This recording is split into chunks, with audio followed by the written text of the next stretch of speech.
The family of a North Carolina man is asking Governor Roy Cooper to grant their brother clemency. Charles McNeair pleaded guilty to second-degree rape in 1980. He was just 16 years old and is serving a life sentence for the crime.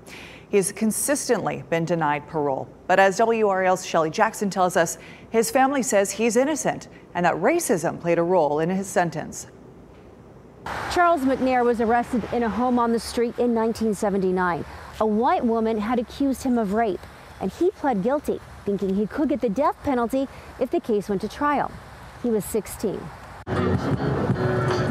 People have gathered all month outside the governor's mansion in downtown Raleigh, asking Governor Roy Cooper to exercise his clemency powers. That's my heart. That's my brother Charles. Among them are Sandra and Harvey McNeair. Their brother, Charles McNeair, has lived 43 years behind bars in a North Carolina prison. And I just like to see my brother home. And that, if it means anything in this world, that'd be the one thing I would love to have in my life is my brother back. Lexington was very much a segregated city when the teenager was arrested, says family friend Wanda Cox. There was a side of town that was designated black, and there was a side of town that was designated white. McNear's attorney at the time told him he could get the death penalty if he was convicted.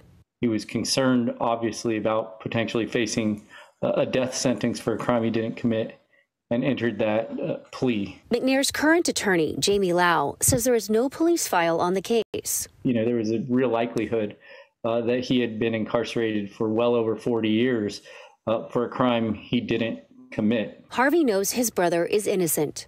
I couldn't believe it, and I still don't to this day.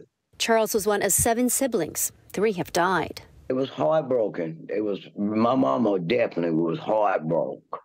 Very. She cried every day, every night.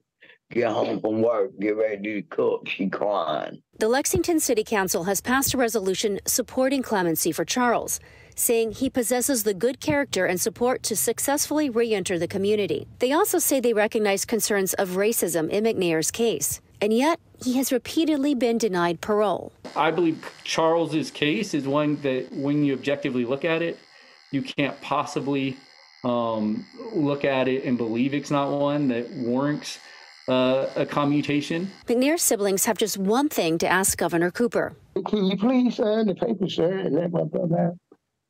Okay. I don't want my brother to die now. Governor Roy Cooper has issued a commutation and several pardons this month. McNear's family hopes he is next. Shelley Jackson, WRAL News, Lexington.